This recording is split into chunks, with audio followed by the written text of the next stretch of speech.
I was going to ask you what kind of dumpling it was, and then I realized I don't actually know all the different variants of dumplings. Oh, there's honestly a lot. It's a lot. There's like dozens and dozens. So as many stars in the sky, there are dumplings. Multicultural.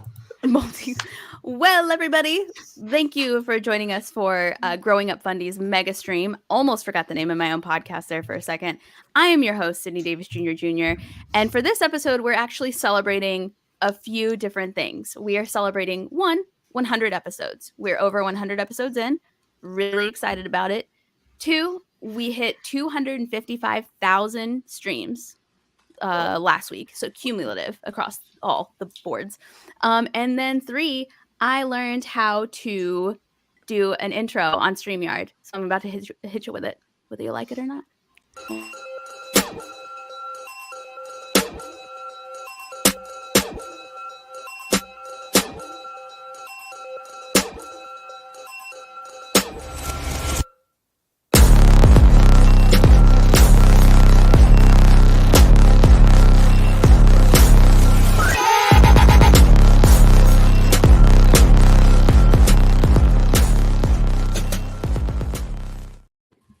That was shocking. I bet you were shocked that there was a theme song there just now. But yeah, thanks to everybody for joining us, both viewing and attending. That being said, enough from me. I want to hear from each of you. Who are you? What do you do? Tell us something interesting about yourself. We'll start with Secular Rarity. Oh, shit. I am Secular Rarity. I do a lot of talking about God and other things.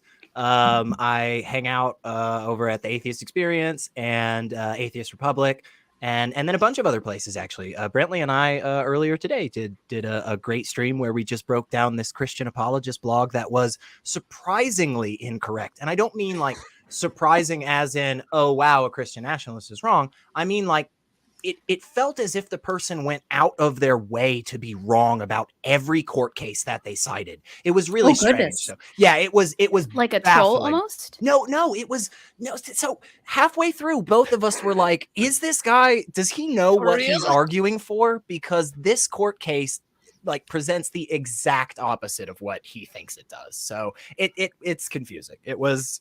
I think just poor education is probably the issue. I mean, some of the words would have been the same, but that was it. Like, I think he just, he mixed it up. It was very confusing, but fun times. I mean, we got to yell about it and point out why Christian nationalism is toxic and un-American. So. There you go. That's the most important part. That's the most. And one thing that I like about you, Secular Rarity, is you're one of the people, one of the only people I've ever met who is all over the place at once. And like, so when I was like researching you, when I first heard about you and I knew you're going to be on my podcast and I was doing research, I was like, he's on so many things. I literally don't know which ones to call him the host of. Because like you're just on so many things and then you're in every chat. It's just wild, but it's great. I know. I don't have a life. I really need to find hobbies or anything else to do. But it's great. Yeah. It's so supportive, right? It's like you have the great personality for it. If you were like a troll and you had all that time and all those channels, that might be a problem. I'm playing the long game with all of you.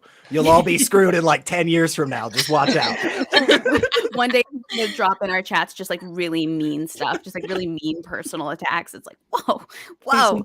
He's not a king from Africa. Years ago. Remember that story you told me? Well, here's a video of you telling it. Like, there it is. Well, thanks for joining us. I appreciate having you. Next on my screen is Andrew Pledger. Give it up, Andrew. Yes, hello, everyone. For people who do not know me, my name is Andrew Pledger. And I was raised in a religious cult that was a part of the independent fundamental Baptist movement, and eventually found out that I was gay, which was one of the worst things to be in that environment. And I ended up at Bob Jones University, after being I was homeschooled my entire life, K through 12, to be indoctrinated into fundamentalism. Then I was at Bob Jones for 3.5 years, and then I was expelled for speaking up and telling my story, which Speaking Up is a podcast that I have where I interview survivors of religious and cults. But yeah, since leaving and really being excommunicated from that environment, I really just like came out of that environment just punching and fighting, and just started telling my story on many podcasts as possible, started providing free resources for survivors and educating people on cults and religious trauma and navigating mental health post-religion and what it's like as a queer person and experiencing trauma in that environment. And I'm excited that I'm also working on a podcast called Surviving Bob Jones University, a Christian cult. It is coming out August 23rd, Yes. and it's the first day of BJU classes that it's coming out on. And I am so excited. Oh my gosh. Yeah, it's a limited podcast. It's going to be 15 episodes, and there's a lot of tea and a lot of interesting things in it, let me tell you. Yes, and So one great. of the most interesting parts about Andrew's story is he did all of that and went on to graduate college anyway, even though Bob Yes, I Jones did kicked him out. graduate So he just recently. graduated like 2 weeks ago. Yeah. Yes. So kudos. Thank Congratulations. you. Yeah. Oh, Andrew, I just noticed what shirt you're wearing. Oh, I Yay, know. I was love waiting it. for you. Yeah. Yay! Growing I Up just realized it. Fundie. That's wonderful. Thank you. Thank you. Yeah. Yeah. So thanks for joining us, Andrew. I'm stoked to have you on board and to introduce you to people. And if anybody's watching this and you have a channel where you interview people who grew up fundamentalist or cult survivors, interview Andrew. He's got a fantastic story. So thanks for joining us, Andrew. Oh, thank you for having me. And then I have Brently. Hey. I was raised actually very similarly to Andrew there. I was homeschooled my whole life, and or all my schooling years. And now I was a hardcore Christian. I was going to be a pastor and everything, and ended up Wow. like having it all sort of fall apart. And so I do a a comedy podcast where I just make fun of Fundie videos. And I've gone down the rabbit hole of the YouTube algorithm for fundamentalist extremists, and it's just a lot of making fun of people talking about demons. A lot of it's just kind of funny. That's awesome. That's awesome. And I feel like in the world of Fundie's content, I'm like Mario and you're Wario. I'm like, I want to talk to you, and you're like, let me talk to them. Like, yeah, I was watching some of your stuff, and like, I'm too chicken. I'm too chicken to do what you do. So like, you just come all out there like guns blazing.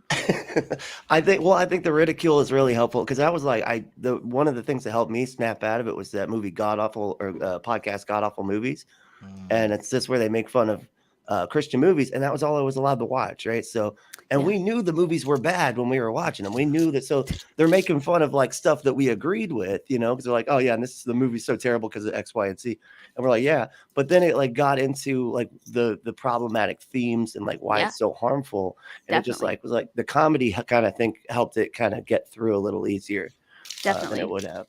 Definitely. That's wonderful. Well, it's great to have you. Thanks for joining us, Brently. I'm stoked to have you on the I was about to say on the podcast, on the live stream. I've been sitting in this chair for a few hours. I'm so sorry.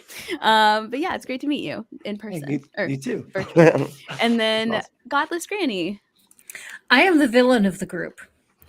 I am like your parents, because I actually was not raised Fundie. I was raised by secular parents. I converted at the age of 16, and I forced fundamentalist on my children. And most of my children are around the same age as you guys. So I am the villain here. Wow. Wow. That's actually like really crazy. So it was my son that finally convinced me and got through to me. Well, it was a combination of my son and Aaron Ra that got through to me and made me realize that none of this was real. So I now go as hard at the believers as I used to at the unbelievers. That's amazing. Kudos to you for being able to not only be like, wow, I was wrong back then, but also I'm going to be out and loud and proud about how wrong I was. And I'm going to teach others what I learned through my experience. That's amazing. That's amazing. Like my shirt too. Yes. Oh, Yes. Yes. And I got that at Target, although I got it a couple years ago before Target was targeted. Double signs, before Target was so liberal. I'm sorry. I'm so sorry. But I'm still confused. Like, who walks into a Target and thinks this is a conservative haven? Not me. Not me. Like, I don't know. Nothing about maybe I'm just going to the wrong Targets. I don't know. But why are they surprised? I'm not sure. Do they sell guns like Walmart? I don't know. I can see that. No, they do not. Think they do. No. Okay. Well, that When would have you been walk it. in and Starbucks is like the first thing you pass, and then there's like a dollar spot with like stuffed unicorns.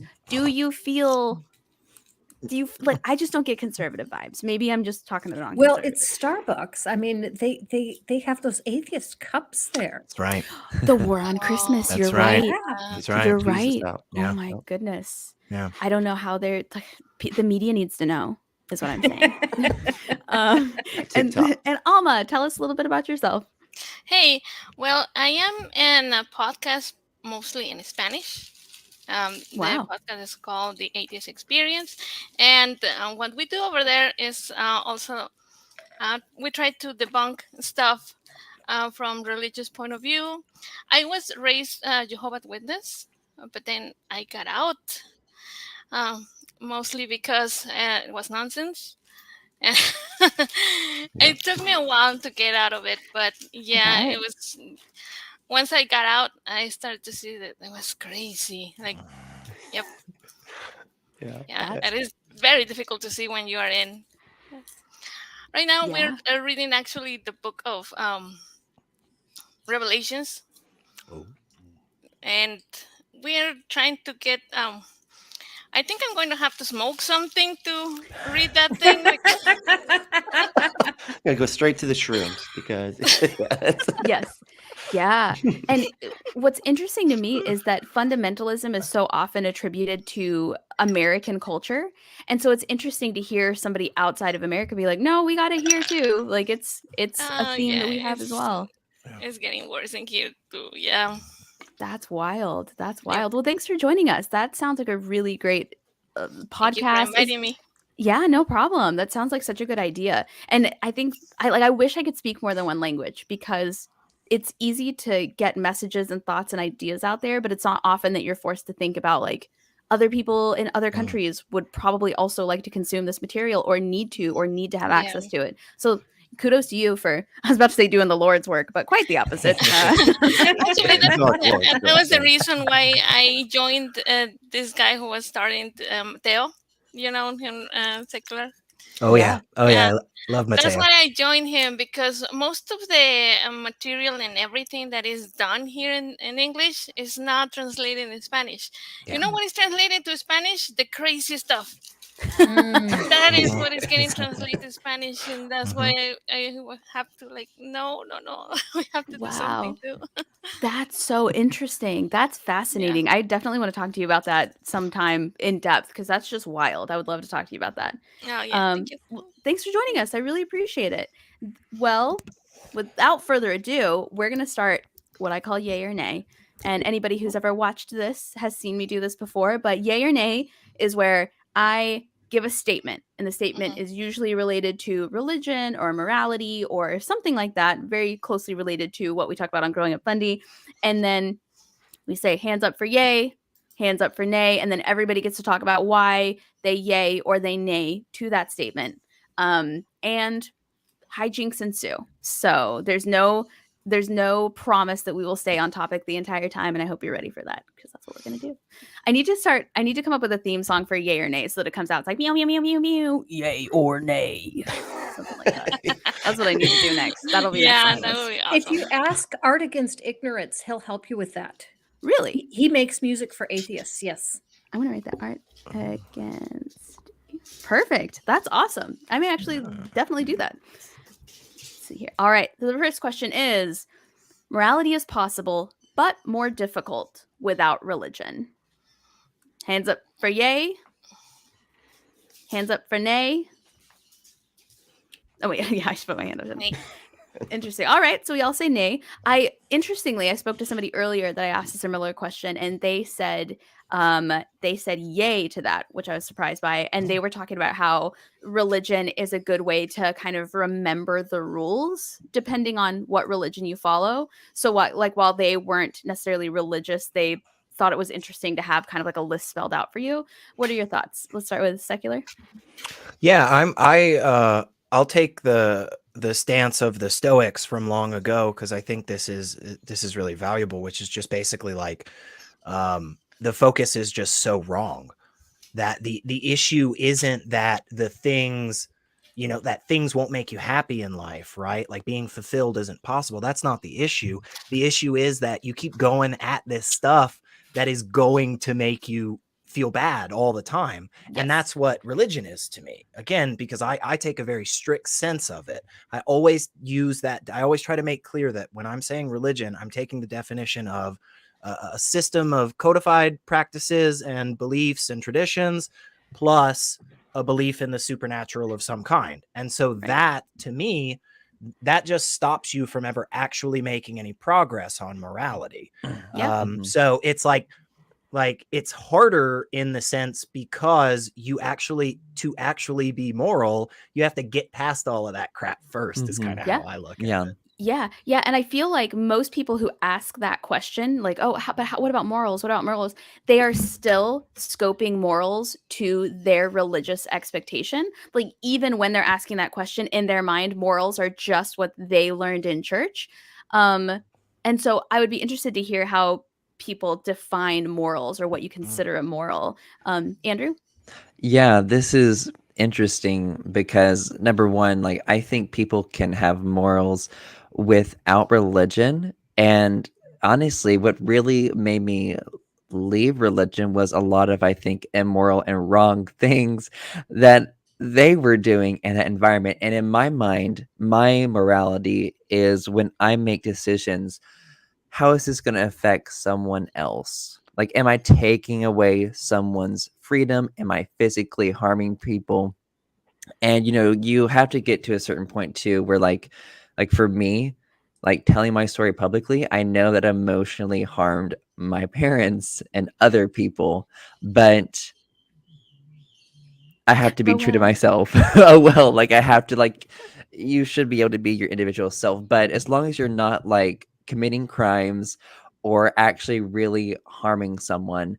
And I love what like secular Rarity was saying, how like it keeps you trapped and stuck because morality has changed as culture has changed. Like for example, like you could not be left-handed back in the day.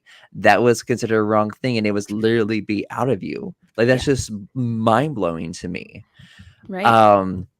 But as we progress, we're like, oh yeah, maybe. And like even with like more recently with gay marriage, which we're still having a lot of issues with in America, something that has been changing. So it's like clearly there's not this black and white this way. And of course there are a few things that are obvious. And I think it's evolved out of like evolution, like what's going to help people survive. Like we need to like get together and work well as a group. So stealing from each other is not really going to work out well. Killing each other is not good for the human race and it's harming someone else. Like there are obvious things. And I recently got into an argument with a fundamentalist online. And I told you a little bit about this, Sydney. It was just, I should have like, instead of engaging with this person, I should have looked at their profile first, but I didn't. And because the profile told me to, when I looked at it, to stay away. But I remember them saying things like, I'm trying to remember, but like they went to this far extreme. And I was like, yeah, I'm like, we don't need the Bible to do this. We just know this. She's like, oh, so you're admitting that natural law is a thing, that God's law is written in our hearts. And so I'm really curious, what are other people's thoughts on that? Because at that point, once I looked at that person's profile and all the stuff they were posting, I blocked them. But it was just really got into my mind. What are y'all's thoughts on that argument of like natural law or whatever? Well, and something else that you said that I thought was super interesting was the way that you judge morality is whether or not it harms somebody. And then you mentioned like harming your parents by coming out with your story. I don't think that people's ideology has a human right. Yeah. I think harming people and harming somebody's ideology, totally different. Oh, If I you see coming that. out puts their lives in danger, that's harmful. Like if snipers are going to come looking for your parents after you share your story, that's harmful. Or you know what I mean? Or like if your message is to pass laws against their actual rights as human beings, like physically changes their lives or financially, that makes sense. But you cannot harm somebody's ideology. And I if see you what you do, mean. that's a them problem. If I that makes sense. see. Like I'm glad you clarified that because I've been trying to like distinguish and deal with that cognitive dissonance, I guess you would say. Like if you physically hurt your parents or if you impacted their rights as human beings in any way, I could totally see like that's the kind of thing you should think of when you're talking about morality. Like, is anybody being harmed? I completely agree agree with that. But if somebody's feelings are hurt because their belief system goes against you being able to share your personal story, that doesn't count as a harm. I That's just, see. I agree. oops, Yep. you know. I love that. Thank you for saying Yeah, that. love that. Yeah. You're welcome. Yeah, there's no, I was about to say commandment. There's no law, you know, in on the Declaration of Independence that also says your belief system also has rights as a human being does. It's like, nah, sorry. Yeah. They don't. They're trying real hard They're at the trying. Yeah, they Supreme Court are. right Yeah, now. they're Boy, trying. are they. Almost Yeah. there. Yeah. Yeah. But I'm sorry, pose your other question again. I went off on a tangent there. Oh, yeah. So my other question, like, what are y'all's thoughts with this like response from maybe Christians who would say like, oh yeah, so you already have these assumptions about like some morality, like for example, like stealing and murder. And this person said, oh, so you're admitting that natural law is a thing, which from their perspective is that natural law is like, I guess, God's word or God's truth being in us already. So could y'all dig into that? It's mirror neurons. That's, Yeah. That's my first thing. Natural Literally. law comes from nature. Right. That's why it's called natural. Right. Kind of in the name. Yeah, That's why I'm Yeah. like Communal confused why creature. they thought that was a flex. yeah. Right. It- Yeah. I know. it they what they're doing in that instance is the same thing that we see religions do all the time, and it's them going back and co-opting all the things that society has already realized, like we have to do these things. Like for Mhm. instance, sure, a lot of us have this feeling when we're alone in our home of just like, man, I just wish I could do anything I wanted. But the moment we encounter any other human being, pretty much every single one of us realizes, oh, I can't just do anything I Yeah. want. So funny enough, as more people started existing on the earth, we encountered more people regularly and realized that and just wrote Yeah. it down in a bunch of ways. And Right. so, yeah, at the end of the day, like it depends. Do you want to go biological? Yeah, mirror neurons. Again, we absolutely know those are real and it's fascinating.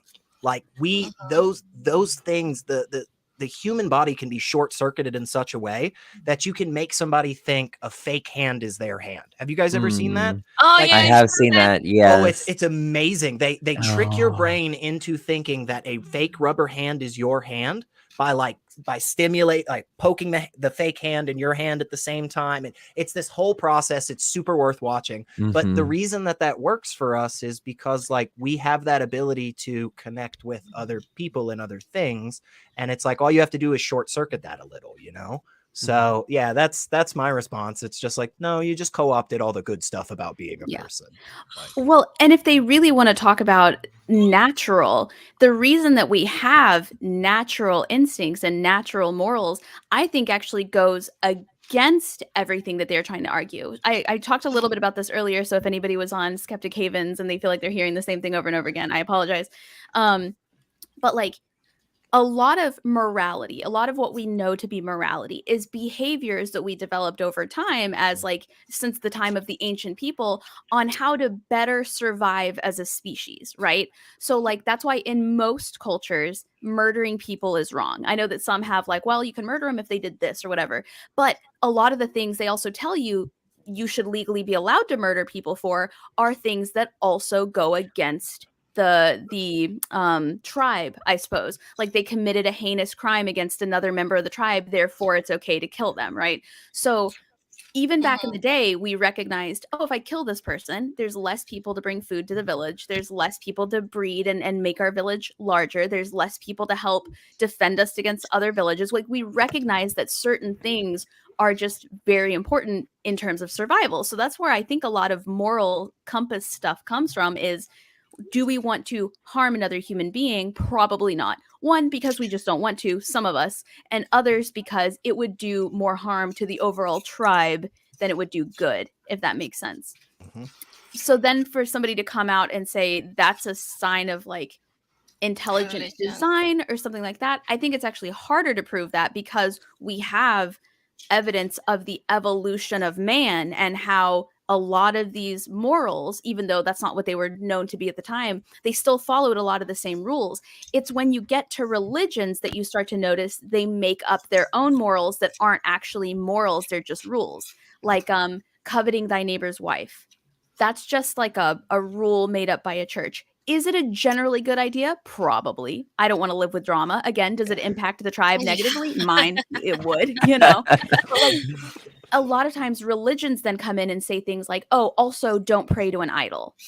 I don't think that counts as a true moral because it doesn't impact me in any way. Like it just doesn't negatively or positively impact me. But the physical actions of like the only ones I can think of are like don't steal, don't kill, don't maybe covet your neighbor's wife. Don't rape. Right. Those are just like basic good ideas. There is something that you said regarding the things that were developing over time, because it reminds me the words of there was a paleontologist. Her name is Margaret Mead. And she said that the first signs of civilization was somebody whose fractured leg was healed, because that means that somebody was taking care of them, that somebody was like giving them water, food, because an animal in the wild with a broken leg is not going to last. Right. Yeah. That's a really great point. And so that's why it's confusing to me why then people come in and talk about like, oh, so you agree like natural morality existing, and you're like, yeah, no, I think you are confused. Like I think I've been agreeing with that the whole time. I think you might be confused, my friend, and you being the person you were arguing with. It also only applies to the really big stuff. When we get to some of the smaller things, there are no cut and dry rules, like stealing. As a general rule, we don't want people to steal from each other. But if a starving man steals a loaf of bread to feed his family, very few people are going to say that that's wrong. Right. What about stealing a pen from your employer? What if it has your employer's logo and advertising on it, and they want you to take the pen and go pass them out because it's a form of advertising? Then is taking the pen stealing? The problem with claiming that these things come from God is a lot of things have nothing to do with God. Right. And even also the ideas and rules that God set up, they also have like a way around it, because it said, that doesn't apply to us today because that is in the Old Testament, or that is in whatever they don't like. Is usually something that it doesn't apply anymore. Yeah. Yep. Or they cause themselves to do bad things too, because they can just say, well, God wants me to do a bad thing, like the way they treat the LGBTQIA plus community. Like they're supposed to be bad to people. I mean, that was like one of the things that caused me to be like, I don't think this stuff's true, because I'm tired of having to be mean to people that I don't want to be mean to. Right. Have anything against. Also to me, growing up Catholic and then becoming a Jehovah's Witness, I realized that it was very easy for me to do whatever, like kind of like living a double life, because at the end all I have to do was to ask for forgiveness, and that will be it. That's it. I'm free. I'm done. And it's interesting, like when you spell it out like that, that is very interesting, because there's one side of the coin where they're saying, how can you possibly have morals if you don't follow God, or if you don't follow religion? How does that even exist? And then on the other side of the coin, they're like, by the way, if you do join us, you can literally do whatever you want as long as you apologize afterward. You say, I'm sorry. Or in some Christian denominations, it's as long as you're saved. Repent. Yes. And you apologize. You apologize, by the way, to this all-powerful, all-knowing, all-loving entity that already knew you were going to fucking do it. Probably, maybe not explicitly by this person's belief, but probably did like set this path in motion anyway, and is like all super forgiving anyway. And just, that person that you actually physically harmed, just fuck them. They're good. Just as long as you apologize to God. And if you're a Calvinist, you're already going to hell and you just don't know it. You don't have to do anything. Like if you're a Calvinist, it doesn't matter if you apologize or not. You're either going to hell or going to heaven, and that was determined a long time ago. So go fuck yourself. Exactly. So I don't think their morality is also like black and white, as they try to say. Yep. Yeah, very much like Godless Granny said. I don't think stealing to feed your family who's starving to death is stealing. I don't think that's the same theft, and I don't think it deserves the same Mm. backlash or ridicule versus, you know, stealing my iPod because you want one kind of thing. It's like, first of all, Yeah. it's 2023. Who's stealing iPods? Second of all, but yeah, like, Why do you still have an iPod? Actually, that's really what we should be it's asking. like a Yeah, relic in a box. The spinny kind with the spinny screen. Yeah. So, yeah, I also have It's my eBay. dust collector. Yeah, exactly. Yeah, and like it's interesting about the stealing thing because, you know, Christians, you know, they're told, or in the Bible at least, like they're supposed to take care of the poor and the needy, but like we do not see that. And like, you know, there are a lot of issues in the Bible, but the Bible does talk a lot about taking care of the poor, and like and it talks about like the rich man going through the what is it, like The eye of the needle. the eye of the needle. Camel going Yeah. through the eye of the needle. Yeah. Yes. So And it's then we like, see the televangelist with the airplane, and I cannot fly with yeah. those demons. Kenneth Copeland, yeah.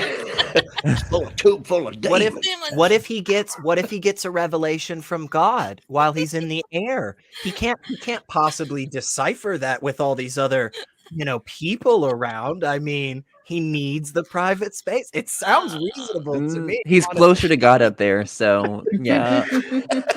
Yep. The higher the altitude, the closer to God. And Yep. so interesting. Yeah. Anybody else have comments on morality?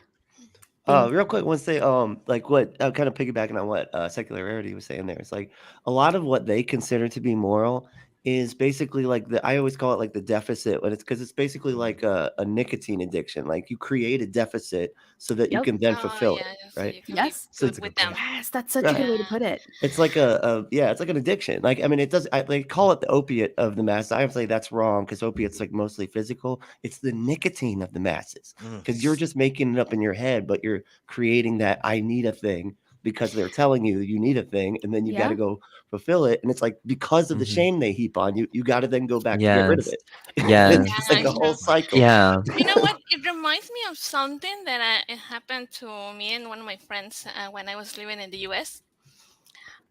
She was pregnant, and she did wanted to have the baby. But of course, we got dragged into one of those pregnancy crisis centers because we were told that she could get help, like with diapers and stuff like that. Yeah. But then before we went there, I saw like a training video for them. And they were saying like, oh, yes, convince the moms to have the kid and whatever. But once that you are sure that they're not going to do anything, cut them off from the help. Like, don't make them reliant on you. Whoa. And I was like, Wow. whoa. So, you know what we did? Or I did, mostly because she didn't spoke English at all. So every time we went there, I was like, oh no, you know what? I think she's going to try to get the abortion. I think she's going to try it, and I don't know what to do. And they will be like, oh no, don't worry, we'll help them with those, with diapers and formula and whatever. And okay, thank you so much. Maybe she will think about it. And then we'll go back, and I'll say, no, it's still looking for it. And she wasn't. I mean, she was going to have the kid no matter what. But by doing that, I was like kind of scamming them, because every time that we will say that she was going to try to do it, they will just give them whatever she wanted, like. You're like one of those people. You're like one of those people who like talks with the telemarketer for like 3 hours, just like screwing with them. You know, I love that. I love it. That's awesome. That's Like, scammy. Yeah, take those places for every freaking dime that they have because they should be illegal. Like, She said that if she doesn't get an extra package of diapers and 2 tickets to Taylor Swift's concert, she's gonna abort this baby. I don't know what to do. I don't know. Front row. Like, That's I don't know front how row. to I'm convince so her anymore. She says she doesn't even have a crib. Oh, Yeah. we will give her a crib. Don't worry. Okay. She said she needs an iTunes gift card for $100. And can you scratch off the numbers on the back and send me a picture of them so that I can Thank you. And It's an for the iPod baby. from 2003. Yeah. Does she need a paperweight iPod from 2003? Yeah, I almost got them a lot of stuff, like at the crib, a stroller, a walker, a Wow. few toys, a couple boxes of diapers. Which shows you they have the means to help people. Yeah, they They have the just choose resources. not Yes, to. those. Yeah. That's Yeah, messed up. and Want it. it's fascinating to me because I think like it's like this righteous high they get that, oh, I stopped them from getting an abortion, but who gives a shit about the child once it like is born and all this stuff? And it's just like crazy to me.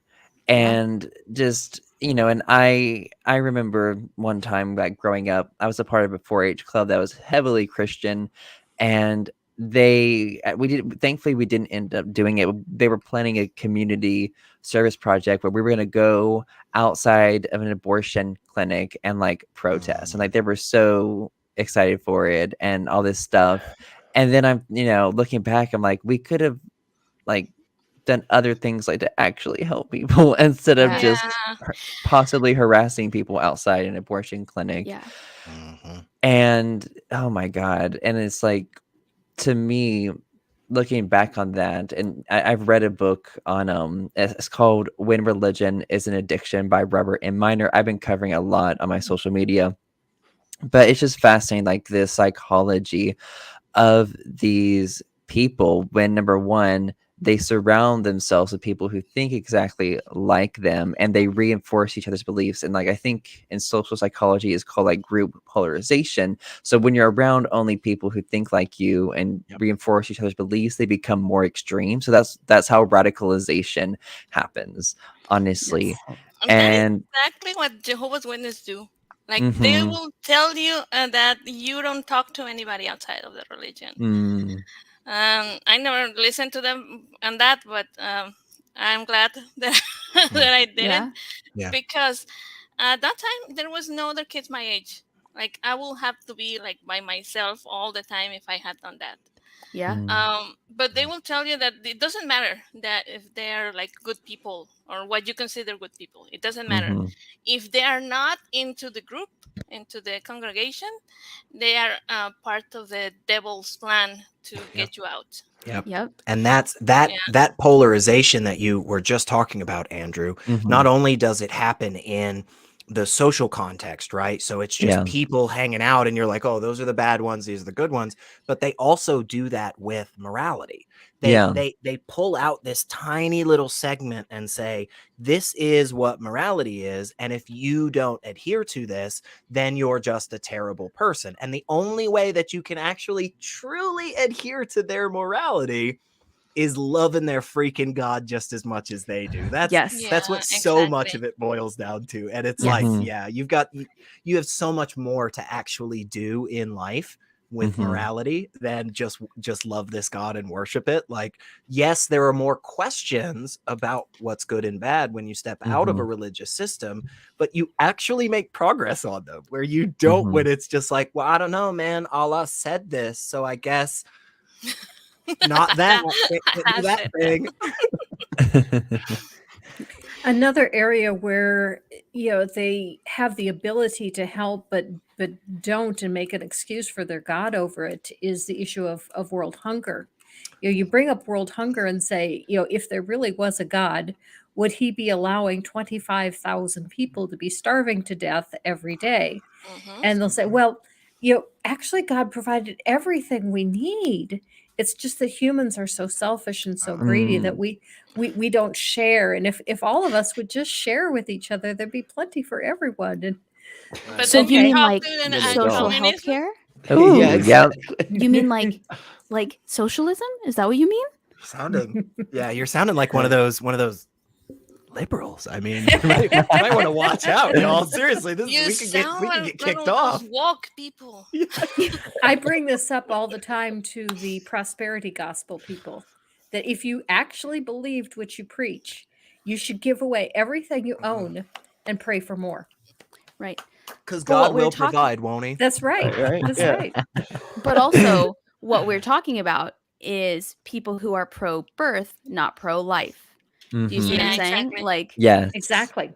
Being pro-life means supporting public welfare, supporting jobs, supporting human rights, marriage, health, debt. Like, being pro-life means the life of the human being, but that's not who they actually are. They're pro-birth. They wanted to get born, and much like Alma said, the moment it's born, cut off that support, cut off that contact. Then they force you to have a baby, and then they call you a welfare mom for needing help with the baby they didn't want to begin with. It's wild. Like, you know, it's just, and so I think that's like a big thing, is that you'll find a lot of people who are not religious are actually pro-life. And a lot of people who claim to be like super duper conservative, devout, religious are the opposite of pro-life in every respect, except making sure that fetus takes a breath outside of the womb.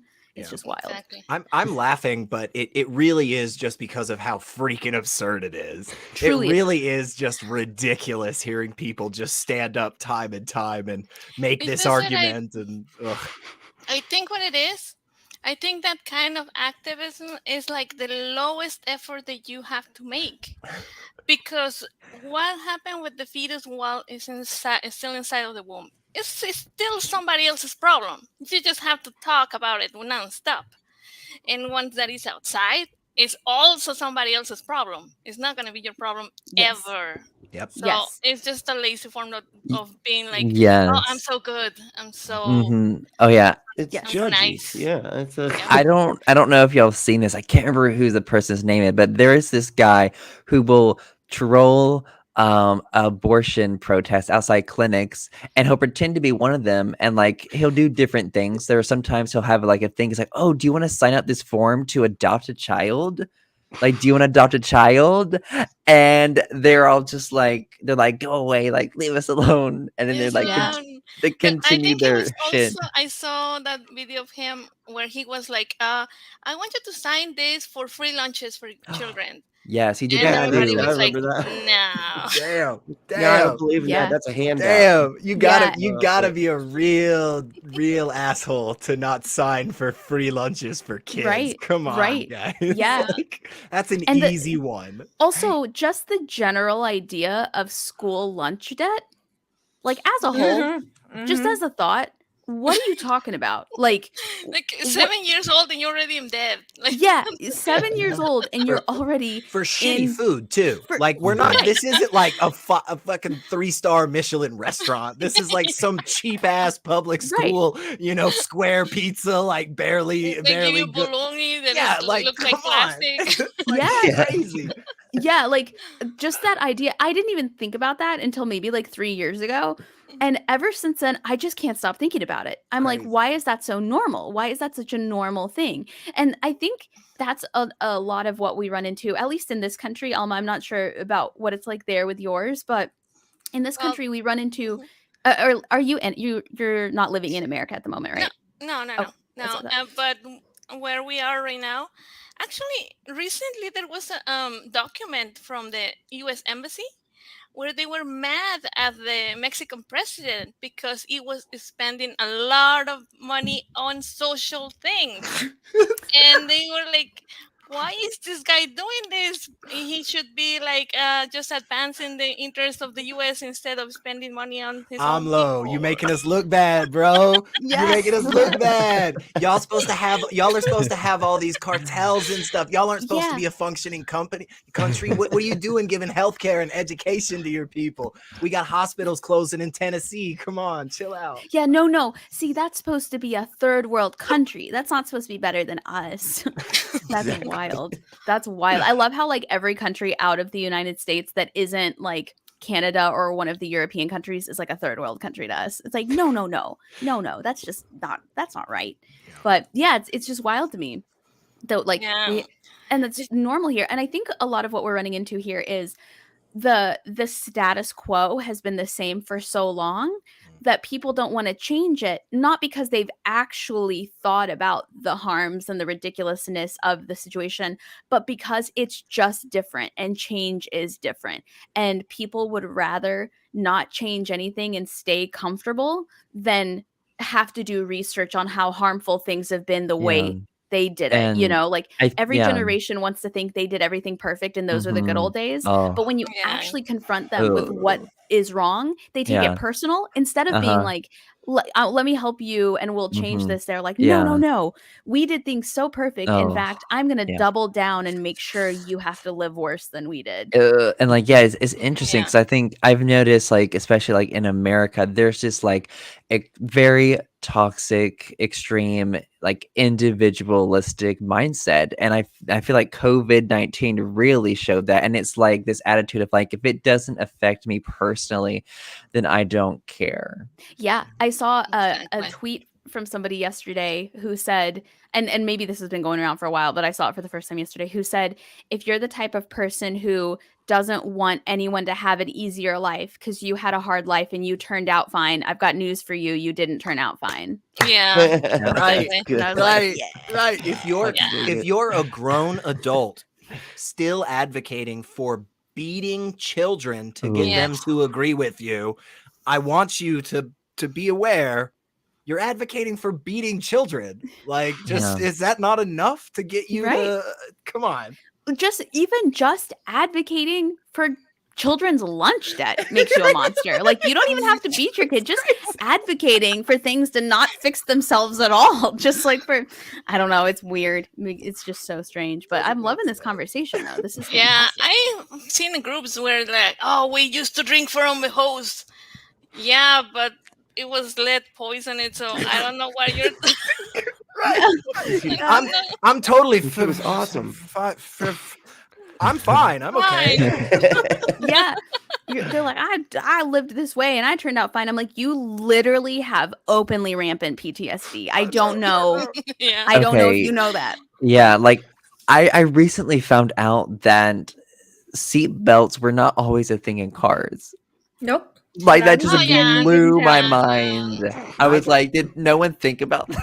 Neither was, and this Well. is And- also and- because oh, that's yeah. that's amazing to think about, right? For a long time, and then people had huge pushback. And before that, it was completely legal for you to just be plastered drunk driving. Oh, Driving, my yeah. gosh. And I know no that. joke, for like decades, there was just waves of people being like Wow. super drunk, killing people, running into shit all the time. And for some reason, everybody was just like, yeah, I'm not really sure what the problem is. I guess something weird probably jumped out in the middle of the road or something. I don't know. Are you good? You want to have another drink? Drive home again? Like, it's amazing. Like, Yeah. why are you against this? What's Yeah. wrong with you? What's hilarious to me is when change comes out that people don't think is unnecessary or is necessary, and they get really upset about it, and Yeah. it doesn't impact them at all. So like the other day, they announced that they were starting to use women crash test dummies, like female body crash test dummies for airbags, because it turns out that when you use only the biological male scale one, a lot of times the impact of airbags can be deadly for women. It can break your face in places because the crash test dummy was like 6 feet, you know? And somebody out there's like, or he could have been 5'11", honestly, like he could have if you wanted him to. But people were so Put a mad. pillow on your. Yeah, people were so mad. They're like, now even crash test dummies gotta be gendered. Da, da, da, da. And I'm like, we literally explained in the article why it's important to Yeah. have the stand 2 sizes. They did not say taxpayers are now buying this. They did not say you have to refer to your airbag as the proper pronouns if you want it to save your life in an accident.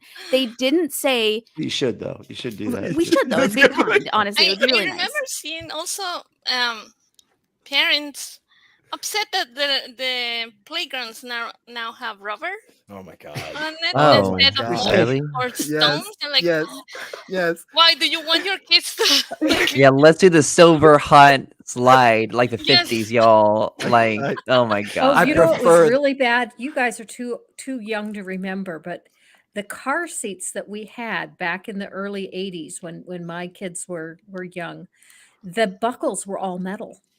And I lived yeah. in Texas. And I used to take a Oh, blanket and shit. wrap it around the buckle Oh, so yeah. it wouldn't burn the kids' legs. Yeah. And did it come with like just like a built-in like cigarette lighter too in those like in those car seats? Just like for your baby's convenience. Yeah. Our country, you know, was doing a lot better financially speaking when you could smoke on airplanes. I'm just pointing that out, folks. You know, you take with that what you will, but causation. That's wild. And just the idea that like, why do people care? Again, I've said this before. I don't remember if it was on this last mega stream, but you would think, based on the way people are acting right now and the past who knows how long, you would think that the Bible said, if gays are allowed to get married at all, everyone goes to hell. If women are allowed to get abortions at all, everyone goes to hell. But it doesn't. It's all just you and your business. The actual Bible has a recipe to have an abortion. Oh, that's right. In Numbers, right? It involves chicken blood. Yeah. It's a real potion. God comes down and kills that baby in that lady's tummy. It's awesome. Yeah. Yes. And you're just like, at what point do we have to spell it out for people? Like, you realize that if gay marriage is legalized, you don't have to get gay married. You can stay married to whoever. I love that, gay married. I never heard anyone say that. It's just, I'm just saying, like, I feel like that's like, it's not going to be obligatory. Like, like the way that people are acting about stuff like abortion, gay marriage, like trans rights, things like that is like, as if they will have to do it. Yeah. And you're like, no. In fact, actually, you just don't do it. You literally just don't participate in any of it. Boom. The end. That's it. The end. And that's and it's interesting because growing up in the IFB, I remember being taught like this very Christian nationalist agenda of saying like, you know, everyone had to live the way that we did, because if they didn't, God would bring judgment on our country. So growing up, I heard things like America is going to be the next Sodom and Gomorrah. God's going to destroy our country. So that was the excuse to turn our country into a theocracy. Sorry, that's just my thoughts from my upbringing. No, that's a hugely important point. That's why there's such a hardcore group of very super duper fundamentalist Christian conservative GOP members in the US that are really excited about making sure Israel goes far right, because they genuinely believe that the creation of that state is going to usher in the apocalypse. And all of us non-believers are going to be, our throats are going to be slit in the streets. They'll wade through our blood. That's literally in the Bible. They're hoping for that. It's weird. It's can't wait. Cameron will show up and he'll demand that we apologize. What about the narrow road? On the Spanish channel, I have a lot of people who has told me, "Oh, I can't wait to see you in hell, begging for your life." Oh my God! Right. Okay. So, like, I don't know about you guys, but when I offer somebody something and they don't want it, that's like the end of the conversation. You know, I'm like, hey, these chips are really delicious and they're actually very healthy for you. You should try some. If somebody's like, nah, thanks, I might say, but they're so good. And they're like, nah, that's the end of the conversation. I've never once been like, you know what? I'm going to fucking go to Washington and I'm going to tell the Congress that you don't want these chips. And not only am I going to make you eat them, I'm going to pass a law that says, like, I've never disliked a food or a show or a thing so much that like I wanted to pass a bill to make sure nobody else could do that thing. Yeah. Like I might warn people. I might be like, hey, that sounds like a bad time. But it's never even I can't picture waking up in the brain of somebody who is so upset that other people are doing a thing that their Bible or their religion tells them they're not supposed to do, that they decide laws need to be passed in this country. If anything, if I were, let's just say I'm a Calvinist and I'm like, you're like, why do you hate the Calvinists so much? They there's reason to. They scare me really bad, honestly. Like if I was in a horror movie about like something being in my house, if it was a Calvinist, way scarier than like a murder. Anyway, so like, even if I were somebody like that religious, that hellfire and damnation, right? And I saw you doing something that I thought was against God, I would literally be like, bye, more for me, bye. see you later. Like, because a lot of Christian religions here in the United States believe that, like, once you've heard God's message and once you know about God or Jesus, you then are like obligated to follow his rules. That's what the answer they give when you're like, what about the pygmies in Africa who have never heard? Well, they've never heard of him, so it doesn't count. But once you hear about it, you have to follow it. So I'm like, why wouldn't you just be like, you heard about it and you didn't do it? Why would Bye. you tell me? Yeah, first of all, why would you? Yes, exactly. Yeah, First and of yes. all, why would you ruin my life by telling me this? Thank you. But yeah, like, why wouldn't they be like, Mm, oh, I'm better than you, obviously. So have yeah. fun in hell. It's just odd. It's just What strange. isn't there a narrow road thing like where they're supposed to like, hey, we're not of the world, but like, but they're trying to change the entire world to be their religion. Yet they're like, but we're not in the world because we're such a minority. We're on the narrow road, and like, how do they square that? Like, it's like, I mean, why- did Jesus ever talk about world domination? Like, did he? Yeah. There was something about, and I, it's been a while, and I could be misquoting, but there was something about rendering unto Caesar what's Caesar's or something. Screw me, I don't remember, but yeah. Render unto little Caesars what Little Caesars, yeah. Hey, that pretzel crust, I'm gonna be honest, like on point, y'all. Render unto little Caesars your tithings, so that you might also enjoy a pizza. I also never understood about the narrow path. Like, because in Mexico and there's like 97% of believers. So what is narrow? I think that is not. Well, exactly right. one of the things that believers here talk about is a lot of them point fingers at each other and say, well, you people aren't real believers. We're the real believers. We're the ones that are on the narrow path, but you people over there, that's not you. Yeah, I have noticed, and I feel like I talk about this all the time, but it's just fascinating to me. I have noticed that in this country, it is worse to be the wrong type of Christian than to not be a Christian at all. Yes. Like, I've received so Yeah. much more tolerance since not being a Christian at all than since I was a Baptist. Like, It's I don't know. it's this Like, weird. you were wrong. There's like it's this weird combination of different ideas behind that. So I think a lot of times it's this really patronizing, like infantilizing thing. It's this, oh my gosh, oh you're so cute, you're one of them atheists. Did I say that right? That's so great. Good for you. Yeah, you hey you're trying. I'm so proud of you. Yeah. And like this intense need to be better than other people who express to be on their same level. It's fascinating. Those two ideas together result in them just being super hateful towards their own group. And that's honestly the same thing with like this. So when I'm on Atheist Republic, I get to talk a lot about a lot of the problems that exist because of the Islamic culture and the Islamic religion in the world. And I don't get to do that all the time because it's a very Western, very, US Christian focused a lot. And the number one group of people that are hurt by Islam are Muslims.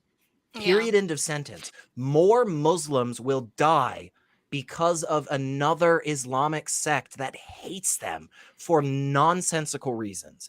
Like, and that's why I fight so hard for freedom of religion around the world. Yes, it helps us as non-believers, but like, please understand that in the United States, in our history, the Christians that were wanting separation of church and state were wanting that because of the persecution from other Christians. It wasn't any other religion out there that was killing people in the streets, you guys.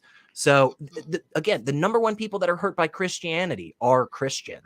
And it's insane that they want to perpetuate that. But again, that's what their Bible tells them to do. That's what their religion says. It's like, yes, make fun of these people because they're not going to the fantasy fun land that you are. Yeah, and then another huge part of especially fundamentalist and evangelical religious culture is pain is gain. if it's not hard to win God's love, and if it's not hard to keep God's love, you're not doing it right. Like Christianity is all about sacrifice and working hard and pain and everything. So even when you're being hurt by your religion, even when you're being hurt by whatever church you're going to, a lot of people in their mind are thinking like this is part of the pain of walking the proper road. They told me it wasn't going to be easy. They told me I would make sacrifices. This is what it feels like. When really it's like, no, girl, that's just mental abuse. That's just straight up abuse. Yes, That's the exactly. pain you feel. Mhm. It's just That's why I put up with a lot of things for a lot of years that I never should have put up with. Yeah. Yes. And I love that. I love that you have that angle that you can share with people, because they can't even say like, you don't know, you were never part of it, because you were Oh yeah. part of it. Yeah. Mhm. And that's wild. That's why I commend you so much for that, because that's amazing. Let's see. All right. So what about the next question? I believe in miracles. Where you from, you sexy thing?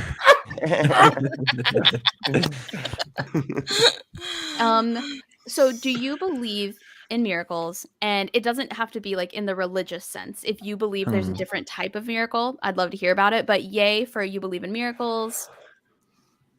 Okay. And then nay, you believe in miracles. Nay. I'll go nay. Okay. So me personally, I do believe that miracles happen all the time, but I also feel like we either do or will at some point in scientific advancement have a reason for all of them. Yeah. So there are a Mhm. number of things that have happened that I can't explain, and Yeah. people could bring them up all day long and be like, gotcha, you know. But I do think very much like DNA technology and everything else, the Mhm. way that we're like discovering advancements, I do believe that, you Mhm. know, 100 years from now, we will have the answers to the Mhm. miracles that we have seen. But let me shrink this a little bit. But Godless Granny, what, you were the only one that raised your hand for yay. Tell me Yeah, about it. I said yes because of the way you defined it, because Yeah. it doesn't have to be from God. I have seen many things that I would definitely call miraculous, but I don't think they're miraculous because there was something supernatural involved in it. Okay. It's just something that is spectacular. I Yes. see. Yeah. Okay. Well, then I changed my vote to Okay. yay on that. Yeah. Yeah, I Yeah. changed. Yeah, because in my mind, I've always seen it as spiritual, I guess. Yeah. Or and like the thing that's like always bothered me about the idea of God doing miracles is that all this suffering is happening all the time, and then you know, of course, and then God lets all these things happen, and it just bothered me that, oh, like he chooses to do these things. And I also always hated the like, oh, we're doing this for the glory of God, we want this to bring glory to God. It's like, can we not just help other people? Like, is God a narcissist that just constantly needs praise all the time, just Right. spotlight? But yeah, like I understand what you mean from a secular perspective, and like it doesn't have to be spiritual. I think there are things that happen that we can't explain, and like you were saying, Sydney, they're far down the road, maybe there are things, you know, we'll be able to explain through the advancement of science. And I think it's good to have that level of like open mindedness to say, you know, I don't know everything. This is kind of, you know, we don't know if this is supernatural or not or whatever, but maybe one day we'll know. Yeah. Yeah. Yeah. And absolutely. I love Granny's secularization of that word. And I think that's what we should try to do with as many of these co-opted religious things as possible. I am a pedantic asshole, and I always take the really hard sense of all the words and stuff. And when this question comes up, or this discussion comes up, one of the first things that comes to me is Arthur C. Clarke. And we've all probably heard this, and I'm going to butcher it a little bit, but basically any sufficiently advanced form of technology is indistinguishable from magic. And I love that. And the reason that I love that is because, yeah, exactly. There's all these incredible, fascinating things that exist all around us, you know? And like they're miraculous, they're spectacular, they're divine, they're, you know, spiritual in nature, all of this. But they're only those things if we make sure that all of us involved are on the same page of recognizing that there's not this actual like extra thing that's coming in, you know? Exactly. And so like, I'll always get, if somebody says that to me, like, hey, do you believe in like soul? I'll be like, do you mean like in like a really broad like sense of like just identity, or do you mean like some ghosty thing that like makes me feel hungry some days, like or music? Right. Yeah. Or music, exactly. Yeah. Let me talk to you about some soul artists, baby. Yeah. Before we go any further, Andrew, I know you have to make a quick exit. Before you do, can we hear about where we can find your stuff? A little bit more about where to find you before you peace out. Oh yeah. People can look me up on Instagram, Facebook, YouTube, TikTok, Twitter. Very active on the social, just Andrew Pledger.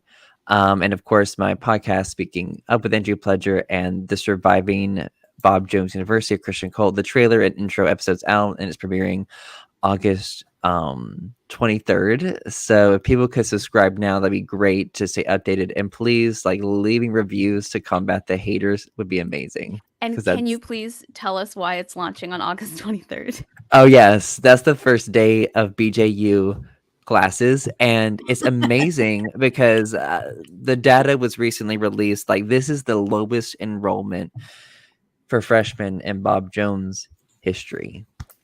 Very good. Ever. That's awesome. Yeah, I'm so excited. Awesome. Nice.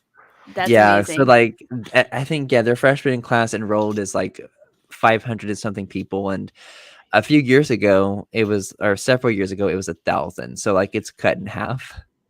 Yeah. Oh, that's nice. Yes. That's amazing. So I'm glad that I'm making this, before it finally closes down, because I think in 2 years I don't think Bob Jones University will exist anymore. Actually, I know where future students there are coming from, because one of the churches that I visited when we first came to Huntsville, I was still a believer when we moved to Huntsville just a few years ago, about 10 years ago. We visited a church. Every leader in that church went to Bob Jones University. Ew. And they pushed it hard for their kids. Yeah. And I'm sure their kids are still going there. Yeah, and like that's the thing I've been discussing on the podcast, is that Bob Jones University is just like this like mothership to all these other churches and places, and like they're trying to recruit people and get them in, like it's similar to the IBLP. Like they have the same reasons for existing, for indoctrinating people, sending them out to churches, and it's all the same in all these fundamentalist organizations. And so it was fascinating, and I guess we can get a little bit into this topic before I go, but like the Shiny Happy People documentary, like who watched that? Yeah, that was traumatizing. Yeah, it was. I cried through every episode. God, like it was hard. Me too. Wow, that's interesting. Yeah. It was like watching my childhood again. I was like, oh man, it's just so many things that you forget about, because it's so long ago. And you're like, oh my gosh, I forgot about that whole thing. Yeah, it was. Yeah, after watching it, I was like, why am I still in contact with my parents anymore? Like, that's what went through my mind. You just send them a link to the documentary, and that's the last thing you ever send them. And you're like, bye. And I will say, from a totally selfish perspective, there's things I've been telling people about the Duggars that they've been calling me a liar about for years because they don't believe I knew the Duggars. That is proven on the documentary. I'm like, evidence. I told you they did that. I told you they were that creepy. I told you. They were crazy. One person, I even like drew a picture of what their house looked like. I was like, I was there.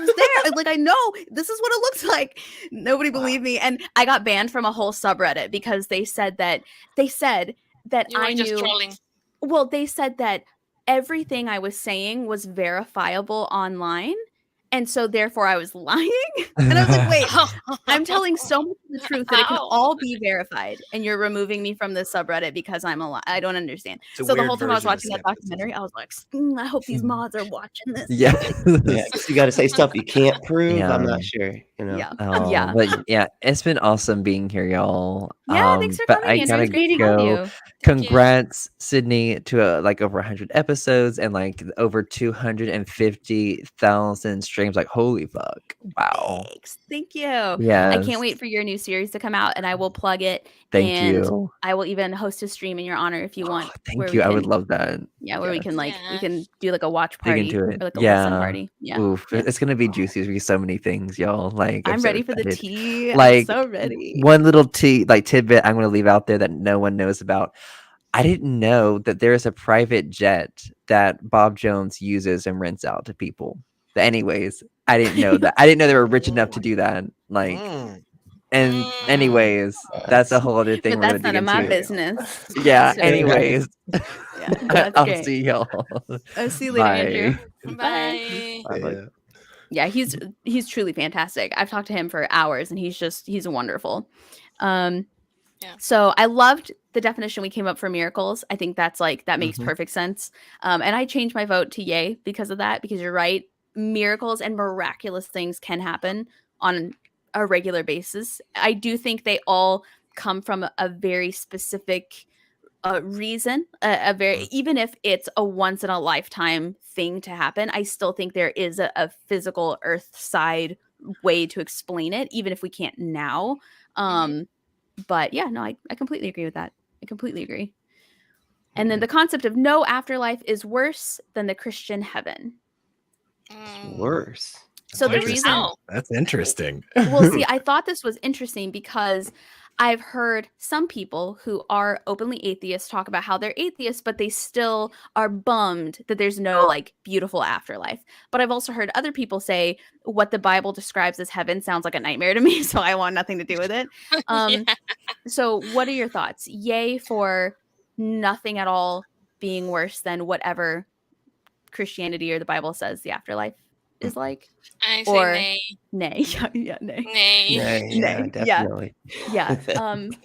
For me personally, I've been put under anesthesia before, and it just felt really great to have absolute, because when you talk to people who are religious or used to be religious about the idea of no afterlife whatsoever, they still picture it as being something. When you say it's nothing, they still picture, they're like, so you're going to be in a room forever of blackness and darkness, and that's all you're going to see. And I'm like, no, Yeah. not even. There's Okay. literally going to be nothing. And their brains, they can't wrap their minds around the idea of literally lights out, nothing, because they've only ever known a world where their consciousness exists. Exactly. So once you've been put under anesthesia, though, and you know how completely lights out it can be, you're like, that is nice, actually. That is pretty peaceful. Anybody else thoughts? I had that lights out moment when I had my kid. Turns out that one of the tendons on the hip broke, and nobody has noticed. So they put me to walk immediately after I gave birth, because they're supposed to do that. They're supposed to make you walk. Oh, But nobody had noticed that that was broken. So the first step I take, blackout. I didn't saw anything because the Holy pain was so bad shit. that I passed out immediately. And that was what I realized, that maybe that's what it is, because it was like a few moments. It wasn't like for too long, but I realized that it was nothing, like no sensations, nothing. It was like out. wow. I mean, the before part sucks. Like the pain before is terrible, but I'm glad you at least your body had the wherewithal to be like, nope, lights out, the end. We don't need to experience it. Yeah. And so how soon after did they figure out what happened? Like immediately or? Yeah, immediately, because That's good. they realized that this is broken. No, don't walk. Yeah, they're like, Jesus that would Christ. have been nice to know before I stood up. And wow, that's wild. Just real quick, honestly, Alma, I don't know a single like buff, hardcore, alpha male dude that could even come close to going through that experience and still live their life afterwards. Yeah. Just hey, you just gonna pass a child, through your body, and then also just completely snap a tendon that just knocks you out cold. Yeah. So that's just amazing to me. That's the story starts with a human being coming out of your body, first of all. That's not even the part. That's not even the pain part. That's crazy. But that's kudos to you. That's amazing. That's wild. That's wild. I'm so sorry you went through that, but also wow, you must be way stronger for it. Man, I can't even imagine like having a migraine around somebody who's been through that and be like, my head hurts. It's like, do you want to know pain? Go fuck yourself. Yeah. Yeah. Oh, That's Yeah, wild. just experience like being cut in half. Yeah, literally. It's like, okay, like, you know, like I just created a human, especially people who have like C-sections. Like you literally just get like, wow, that's just talking about it makes my ovaries hurt. But it's that's like amazing. every time I've seen like Alien with a woman who's giving birth, and they're like, yeah, I've kind of been through that sort of, you know, that part where they break up. Been there. Yep. Brently, what are your thoughts on the question? The no afterlife is worse than the Christian heaven. What are your thoughts? Oh man, I think that just just the fact that any eternity of anything would, I think, limit the amount of happiness that you could have, right? It's almost like, I mean, if you widen the margins, margins, not margins, it's not butter, but like if you widen it that far, it's like it's not enjoyable because it's just too much. You couldn't, like, part of like why we enjoy things is the juxtaposition from, you know, enjoying it to not necessarily enjoying it and back and forth. Like you have to have some kind of context like that. Otherwise it doesn't make any sense. You're just, I don't know. I feel like I'd just go insane. It would just be like, you know. Yeah. Yeah. Like at some point, you're really going to get tired of being alive. You're just really going to be tired. It might be thousands of years, but man, like, especially when they talk about heaven being a party, I stay home all the time. That does not sound like a good time to me.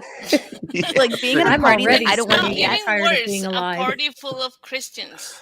Oh God, yeah. Like, What is that even? No, Can you imagine being in a party that you literally cannot Irish goodbye because that's all there is? You just have to stick around and like keep being social. I would literally just, I would probably just like carve a hole in the clouds and just like jump. Jump. What's worse is knowing that your friends and family are in hell. You know, trying to go through eternity, knowing that they're suffering for eternity. Yes. Yeah. Yeah. And they try to say that like, oh, well, you won't know about that. And you're like, then what the hell is the point here? What's going on? Like, so I won't know a bunch of stuff. So Like, are Like, you? You won't care. Like, Are you even you then? You're a And robot. even worse, imagine who would be up there. And you're like, why are they here? yeah. Like, why was I admonished for what I did and this person still made it? Are you kidding me? That's what would piss me off, honestly. Yeah. oh yeah. And Well, and for oh no, please go ahead. The thing that I talk to believers about is, you know, what even is this? You know, is a soul a physical thing? Is there a physical place for heaven? And if it's not a physical thing, how does a non-physical thing, you know, even have its own existence? And our thoughts are in our brains. If your brain is dead, you're not thinking anything. You're not doing anything. You're dead. Yeah. But I think that goes back to that whole people literally cannot fathom a world in which their consciousness doesn't exist anymore. Yeah. They can't wrap their mind around that. Let alone embrace it, you know. It's I'm not afraid of being dead, right? Right. I'm afraid, I guess, that the whole dying process might hurt me, but for the vast majority of people throughout history, it hasn't been like one of these atrocious things that we all hear about, right? What I'm actually afraid of, and what I think really at the end of the day is the crux of the issue for everybody that wants an afterlife. What they're afraid of is not living anymore. They love all this stuff that happens around them. They absolutely, oh my gosh, it's so great. Let me go hug somebody. Let me eat a nice meal. Oh my gosh, this wonderful concert. Oh, this is great.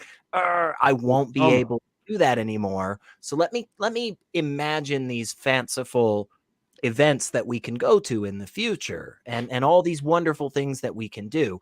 But again, all you're doing is you're taking what you know about life and you're hoping that after you die, that's what's going to happen. Because just like you said, Sydney, it's so difficult to truly comprehend what nothing is, what non-existence is. How do you watch a movie without a viewer, you know? So it's frustrating, and I get that.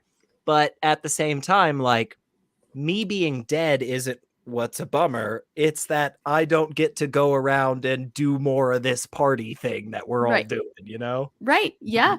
Yeah, absolutely. And I think that's 100% right. People enjoy what they're living through. And even people who don't enjoy necessarily life all the time, they enjoy what they think is like the autonomy, you know, to kind of do whatever they want and to exist. Because I think even people who hate their lives, I think find comfort in the idea that if they wanted to, they could change it. Even the people who don't, even the people who end up living the same Groundhog Day kind of life over and over again, I think what keeps them going is this idea that, like, yeah, but one day, you know, one day I'll do this. One day I'll make this change or quit this habit or whatever.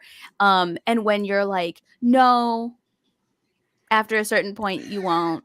They're like, whoa, whoa, whoa, whoa, whoa, whoa, whoa. Like, what do you mean this is finite? No such thing. There's gonna be time after life for me to also procrastinate on the things that I need to be doing. What are you talking about? In the next life, I won't even have to quit these habits. They will have been quit because God will have made sure that I am my most perfect. Like, what are you talking about? Yeah. Right?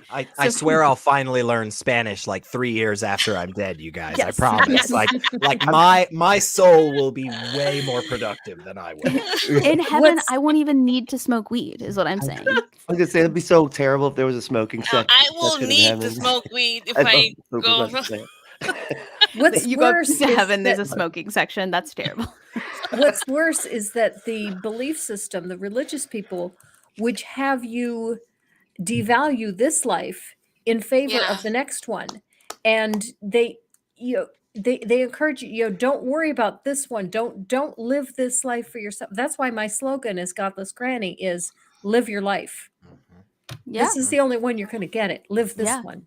Yeah, and I think also something that really freaks people out and something that keeps people devoutly religious is the idea, the whole sunk cost fallacy. If you tell them there is no heaven, that means they have wasted 50 years of their limited years on this earth I believing did. something. That's exactly something that I wasted 42 years of my life. Yep. Yep. Yep. And there are so many different reasons, but especially because Granny is here. Like, Granny's story and the things that she has done since she has left religion is the exact fucking reason why when somebody says to me like, oh, but what's the harm? Like, what are you really giving up if you just follow God forever? Like, you are missing out on so much value that not only you can generate for yourself and the people around you, but for the world. Like, you have such an important voice. And the fact that for so many years of your life, it was restricted by this toxic ideology. That's the cost, you guys. Yeah. That's the cost. Yeah. We could have gotten Godless Granny videos 10 years ago. Think about that. Like, I mean, it's ridiculous how much we've missed out on. Yeah. And not only Speaking of that, Rarity, if I had not tithed to the church and instead had given all of that money to organizations that were actually helping people, I think I've probably given $250,000 to the church. Think about that, folks. Ooh. We were joking earlier about a motherfucker not signing a piece of paper for student lunch debt. Think about that. Yep. It's wild. And even people who say, because I have heard that argument, I have heard people say, well, I'd rather do it and find out it was all for nothing than not do it and find out I should have. And they say it like, I'm not sacrificing anything, I'm not losing anything. Pascal Bet. Pascal Weyer. Pascal, exactly. Yeah. But also, especially with like Christianity, the whole idea is to get others involved. So if you are staying within it just for the sake of staying within it, hoping it's not like a, oh, maybe it's real, maybe it's not, you're telling other people about it. If you're a parent, your kids are probably going to church with you. Your spouse is probably going to church with you. So these people who say like, it's just me, it doesn't impact everybody. It does. It really does. It impacts your gay relative who is afraid to come out to you and tell you who they really are because they've heard what you like. I didn't say it. Yeah. But if your pastor said it and you kept going to church, you said it. right? Yeah. I heard somebody say the other day, I don't remember who said this, but they said, if there's a Nazi at the table and the 9 other people at that table don't say anything about there being a Nazi at the table, you have 10 Nazis at that table. That's what you Yeah. have.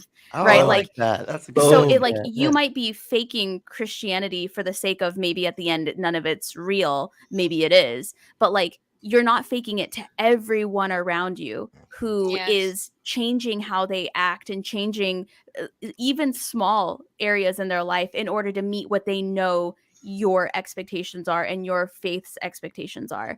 Whereas otherwise, people like you, Godless Granny, you come out and not only do you say, whoa, I messed up, but then you also come out and you're like, I'm going to make sure as many people hear my story and know that I messed up as well. I think that's amazing.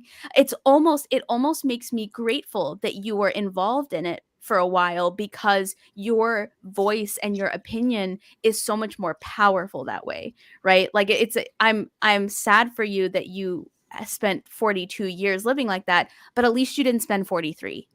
Right. Yeah. And at least with the time since then that's passed, you've done so much to use what you went through. You've already gone through it. You can't go back and undo it, but at least you can take that and make it into something beautiful, make it into something helpful. And I think that's important as well. But yeah, people who say like, what's the harm? I'm just doing it because, what if it is real at the end? There's so many harms. Half of them you don't even see. Half of them you never even see. It's definitely not Example real for in the me end. with the Jehovah's Witness, they will tell you like they will keep telling you that the world is going to end. So you know what I did? I did not pursue anything in the school, because what's the point? Is everything is going to end. Right. Me too. I wanted to become like paramedic. I started to do it, but then I say no. The world is going to end. So what's the point? I'm not going to keep going at it. And it was something that I did really like. And by the time I wanted to go back to it, I wasn't able to, because physically I'm not able to endure what I was enduring on the Red Cross before. Right. Yeah. Right. And there's so many, because everyone here has said about a financial cost, an educational cost, an emotional and mental cost. Like there are stories of people who at the age of 70 finally realized they were trans or they were polyamorous, right? And have lived the last 7 decades of their life in pain and suffering because of a bullshit ideology. Don't tell me that there's no cost associated with it. Right. That's ridiculous. Right. Right. Especially with Christianity, because I remember feeling like I just wasn't doing it right. I remember feeling like I must not have been. They do a great job of making everything on you. You have to pray. You have to ask forgiveness. You have to have a personal relationship with God. You can't use my relationship. You have to do everything yourself. And if it's not going the way that it should, it's because obviously you need to do something You're doing different. something wrong. And right. And we can't tell you what that is, because that's up to you too. So not only are you doing, it's like the IRS. Not only do you owe us money, we're not going to tell you how much, but if you don't pay the exact amount, you're going to jail. Right. Like that's literally what it is. And so, and so then you automatically just think you're doing it wrong. You think there's something wrong with you. That alone is a cost. Like so many people thought the whole time that they were just bad Christians, that for whatever reason, God was not blessing them the way that he was blessing everyone else. And they weren't praying hard enough to get God to do what he needed to do for them. And then you watch God help everybody else. Right? Like God made that football team win. Yeah, but what about the other football team that also prayed before the game? Like fuck them, I guess. I don't know. There's just so many opportunities for harm. Yeah. And for somebody to say that just pretending to follow the rules, that's not harmful. It is harmful. It is. And then Godless Granny, you wanted to address a comment that you saw? Yeah, Skeptic Haven brought up that his 96-year-old grandfather is dying. He's on hospice. And the last time he talked to him, he was talking about, all I know is I'm going to heaven. And Skeptic Haven asked, if it gives Grandpa comfort, I'm fine with him believing it. But I wonder if it's really much easier. And what about the rest of the family? Does it give them comfort or fake comfort that isn't helpful? Yeah. And my response to that is, number one, when people are grieving, that is not the time to talk to them about Yeah. whether or not what they're finding comfort in is real or not. That's the time to just give them what comfort you can. But also, I just did a stream, not the one I did this week, but the one I did last week was on a very similar topic to this, because I did something similar to this when I had a child that was afraid, very afraid of a situation. And I was trying to find a way to comfort this child and get this child to face this situation that she had to face. She had no choice in the matter. And I ended up appealing to her religion because I knew she was a very religious child. And I was asking about the morality of appealing to this child's religion to try to bring her comfort. You might want to watch that stream. Yeah. Yeah. And I think also by appealing to the child, I don't think you're lying to them. So like when you're having a tea party with a little kid and you're princesses and queens and you're following the rules, that's not lying. That's not indoctrinating a child by doing what you need to do in order to get them to understand certain like social rules and societal rules. Mhm. If you know a kid who's being raised within a church and you know that they find comfort, or an old person too, if they find comfort in that religion, using that religion to bring them comfort is not wrong. I personally don't think. Yeah, I If don't you're think it's wrong. if you're specifically doing it to bring them comfort, that's not wrong. Now, if that person were to ask me a question about like my thoughts and opinions, like, do you think there's anything afterward? I wouldn't say, no, man, you're gone. Like, you better hang on tight. I wouldn't say anything like that. I'd be like, I think that the afterlife is, whatever you think it's going to be, etc. Saying things like that, not lying to people and bringing them comfort in their last moments. I don't think that's wrong. I also don't think it's wrong when everybody at Thanksgiving is praying just to bow my head and just do that. Right. Like there's a time and a place. Yeah. But again, if you are lying, if you are actively lying and claiming to be Christian, like in that scenario we were talking about earlier, that's the difference. If you are living the Christian life with all the perks of the Christian life in hopes that afterward you get the same reward just in case, that's, I think, where the problem lies. Yeah. And I remember a time where myself and a coworker were having a conversation, and at the time I was this person's boss. I was their direct boss, so there's that kind of odd relationship that needs to be navigated. But I always tried to be somebody that was approachable. I always wanted to know what was going on in my employee's life because that mattered in terms of their work. I wanted them to feel comfortable and safe.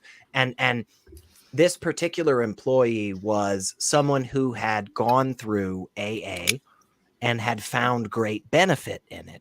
Now, I don't know how many people out there know my stance on AA and NA, but they are both religious organizations that at the end of the day are really shit. That's really what it is. They're just bad. They're not that good. There's a lot of other things out there that does a lot better job of helping people. But the point is, he was talking to me about a particular situation where he had recently been connected with somebody that was brand new in the organization, so was clearly struggling very hard with alcohol, right? Was somebody who was obviously, harming themselves or other people with this stuff, and this potentially was an avenue that could help them. So as we're talking about this, he says something, I say something, he says something back, and finally it came up and I just had to say it, which was, hey man, I don't actually agree with a lot of the stuff that AA does. I think a lot of their policies are problematic. But that has nothing to do with the fact that what we're talking about right now is this dude that he just met 2 weeks ago, who may honestly be dead from overindulging in alcohol at this point, because he hasn't responded to a text message, right? Because that's the whole thing. It's like, I text you every 12 hours. You got to respond within 30 minutes. If you don't do that, I'm concerned about your safety. And so that is not the point for me to try to stand there and be like, all right, so Terry, let me tell you about more evidence-based approaches to getting away from alcohol. No, fuck that. It's like, hey man, that sucks. Like, I'm so sorry that this guy is going through that. I hope everything works out well. Like, I know you're stressed out and you're feeling bad, and you're thinking like, shit, man, I don't know. Maybe I just go home tonight and buy a handle of Jack, you know? Don't do that. Everything's okay. You know, so yeah, I love what Granny said. Like, that is just not the time, right, to be trying to influence. That is people. something that I like regarding the approach that most like secular people have. Like, everybody in here saying like there is a time and a place, because the religious people does not have the same. Like, example, the other day they were talking about like something that happened to a kid somewhere, and that's where religious people think that, this is the exact time to tell you that, and this is what you should do, and you should pray, and you should do this, or else you're never going to see them again. Yep. Yeah. Every funeral is an altar call. Yeah, exactly. Yes. And instead of trying to actually comfort the people there, and in fairness, like, I'll give some criticism to our side on this. Sure. I know we're starting well behind all of the religious institutions, but we as atheists, as secular humanists, as non-religious, we on this side of the spectrum, we need to do a better job when it comes to these types of things. And we need to have more information and more spaces where people are able to go into and be like, dude, I'm just having a hard time because I mean, shit, my grandma just died. Like, I'm having a hard fucking time, because I remember what that was like for me, and that hurt. And it's so difficult to constantly walk around in like everyday life and try to express to people those feelings in just like a casual way. You're standing at a gas station and the dude happens to like make eye contact with you for all of 2 seconds. So you're like, oh, now I feel like I have to say something to him. So, hey man, how's it going? Crazy weather, right? And then his response is like, yeah, man, how you feeling? And I'm trying to be honest. I'm just trying to be a real person. And I'm like, well, I'm doing good in general, but you know what, man? Like, I just recently had this weird personal thing, and like, it's got me feeling down. And this random ass motherfucker just puts his hand on my shoulder and is like, don't worry, man. Jesus got you. Oh, yeah, no. exactly. No, like, no, he doesn't. No, he doesn't. No, he doesn't. He wasn't watching me then. He's not watching me now, And so like, we need more of that, like, how to feel sad as a non-religious person, Yeah. Yeah. And also like how to channel feelings without needing religion. So secular, I think we were talking about this the other day. I'm pretty sure it was you I was talking to. So I watch a lot of true crime, and I think it was us that was talking about this. And like, it will be the most horrible thing you've ever heard. It'll be like, this lady was kidnapped and like kept in a basement for 6 years and like cut into pieces and like made to watch her family on the news every day and this and that and the other and like kept in jars. You're just like, oh my God. And then at the end, without fail, every single time, the camera will pan to the family and they'll be like, we are just so grateful that God gave us the DNA technology to catch who did this to her. And you're like, no. You're like, where was he when she was being cut up in a basement? Right. Or like when the house burned down and you're like grateful to God that the dog didn't burn in the house and that like where was he when the house was burning? It reminds me the post of the Bible. Have you seen that post on Facebook? That my sister-in-law's house burned out, but the Bible kept intact. Right. And it was like, Oh. what the? The Yeah, Bible that yes. I can buy at any bookstore and very easily replace. Yes. Yeah, and so like I think as much as like I laugh my ass off when I think about stuff like that, I also think there's a very serious mental thing going on there where people feel like they can't give themselves credit. Like Yes. they're like, "Oh, God gave me this house. He gave me this house." And I'm like, "No. You worked for 40 hours and more a week, every To single week buy for this, 30 years. You saved your money. You didn't buy a venti starbs every day. You didn't buy better fashionable clothing. Like you went on Zillow. You did the math to find out what your budget was. Then you like you did everything. You did it all yourself. You did the tour. Now if you woke up one day in a house on a plot of land just like that, you're like, holy shit. Yeah, I'd be like, wow, this is a God gave me miracle. this. Yeah. But Yeah. like when I have to get my ass up on time and get dressed with clothes that I bought with my own money that I made at the same job that I'm getting my ass up to go to, and I have to take my car that's got dents in it from like 8 different comedy clubs, literally only comedy clubs. I have dents all over my car and they're all from comedy. Like, do I get to like, am I thanking God that I have that job?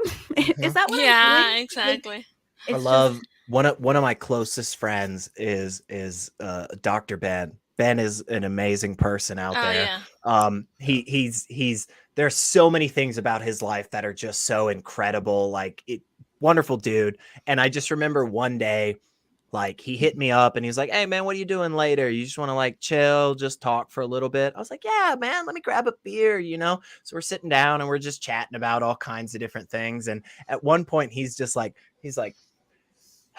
"Man, do you know how depressing it can be sometimes to be a doctor?" And I'm like, "Oh, why is that? Like, why is that so upsetting?" And he's like, "Well, because if I fuck up, it's on me. But if I save this motherfucker's life, God did it." Yeah. Yes, That's a good point. that dude, is the like, funniest. Yeah. you work your ass off for a decade for motherfuckers to be like, "Ah, I'm so glad magic came through." Yeah, like you No, get sued if it goes wrong. God doesn't. That's not God's fault. Exactly. No, there's no lawsuit like United States versus Jesus. God. Come on. Jesus. That's We wild. are gathered here because your prayers did not work. Right. Yeah. Right. Yeah. Don't pray to Exactly. don't pray that the patient will come through. Pray that the fucking doctors got educated well, y'all. Come on. And also, can you imagine if Dr. Ben turned that logic on them and was like, I don't know, guys, like, it looks like you just didn't pray enough for me to do this right. Man. You didn't like, get 150 yeah. likes Right. on Right, Facebook right. on the Yeah, admin yeah, post. So How much You didn't how much forward that exactly did you email. yeah, how much did you tithe this month? Was it 10% of your income, or Income. was it Just less? not enough faith. Almost. You were there. You were just Almost. like so Yeah, close. no, but Almost, just not man. enough faith. it's so close. And then he flatlined. One of you must have stopped praying. Yeah. Yeah, Crazy. what are you doing? It's Why would only you do that that right now? Facebook post had 2 more amens. Ugh. Hey, Yeah, we'd have fixed your pancreatic cancer, which we still don't have great understanding of. Yeah. If I'd only forwarded that email chain in 2003 that told me if I didn't, somebody I loved would die. Like, oh God. Why did they do that to us back then? That was cruel. I hope Yeah. I hope those email chains, by the way, just total side thing here. Like, I hope those exist for the next like 40 years, like to the point that basically nobody really is like using email as a way to communicate, but still people like try that just in case it oh no, works. now you know? our WhatsApp. WhatsApp. That's on WhatsApp. Yeah. That's a good point. That's a good I'm point. gonna It's start moved. doing that to Gen Z, who were like they weren't alive during that time. They're not gonna know what the fuck is going on. I'd be like, So a Shit, I gotta Nigerian find this prince, thing. I don't know what- he's a good friend of mine. He's just stuck in this weird situation, but I swear he's good for the money. It's good Send it for to him. it. forward this email to 8 people you know, or the girl from the ring will kill you. And they're like, what's the ring? The who? yeah. What's the ring? I can't Yeah, did you remember. even ask her if she's a her? She could be something else. Like, I think you're actually really insensitive, to be honest. The girl Yeah. from the wrestling ring? The one with China? That No, one? I guess that's Girl, earlier. who's getting a ring? Somebody's getting engaged. But well, guys, That's I so want to archaic. give you your evening back. I appreciate you spending your time on my live stream with me. I thought this was fantastic. We didn't even get through like a quarter of the questions, which is great because I was on ChatGPT making sure that I had enough questions. And I honestly blame if Alma. It's her fault. we just I kept blame her. having discussions, like meaningful discussions, and it really got in the way of my pointless ChatGPT questions. So it's not neither here nor there. But I've really enjoyed talking to each one of you and kind of going around the circle. I'm going to go Brently, Godless, Alma, and then Secular. Where can we find you? Where can we see your stuff if people enjoyed seeing you on this live stream? So I have an audio podcast called Unapologetics podcast. It's like unapologetic but with an X at the end instead of a C. And then I have it's called Brently Live. It's on YouTube. It's if you put in Brently 666, it should come up. And then I'm also on a show called Left at the Valley. It's like an ensemble show where we interview people. So That's yeah, check it awesome. out.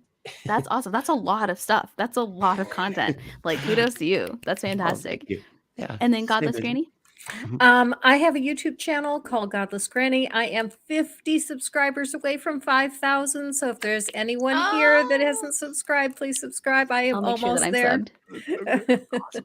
That's awesome. And if you want to get a hold of me to be a guest on my show, or if you want to invite me to something, the easiest place to reach me is on Twitter. I am Godless Granny on Twitter, or you can email me, and my email is on my channel. Perfect. I just subscribed. I thought I had already subscribed, but I hadn't, so I just subscribed. We're going to get you there by the end of the night. Wonderful, wonderful. Thanks. Alma? Well, I am in the atheist experience in Spanish mostly. So if you speak Spanish, you can go over there and listen to all the crazy things that we say. So, and also sometimes I go to Skeptic Haven from time to time. Wonderful. Wonderful. That's a great channel too. And Skeptic Haven's actually in the comments. So thanks for such a great channel, Skeptic. And then Secular. Okay, I'll do this and I'll also talk. I'm just gonna pull up a calendar to see. Yeah, I think it just coming up is like everywhere. Just well, I mean, there's that, but like just the most recent thing coming up is the Wednesday stream with Atheist Republic. We've been breaking down a lot of like hardcore like Islamist apologetics and stuff. You'd be surprised, but it's actually really easy to refute somebody who says we should marry a 6-year-old. Like, again, you'd be surprised, but it's fascinating how easy it is to break that down and show how stupid that is. But that's what we do, because apparently the hardcore Islam apologists, that's what they're advocating for.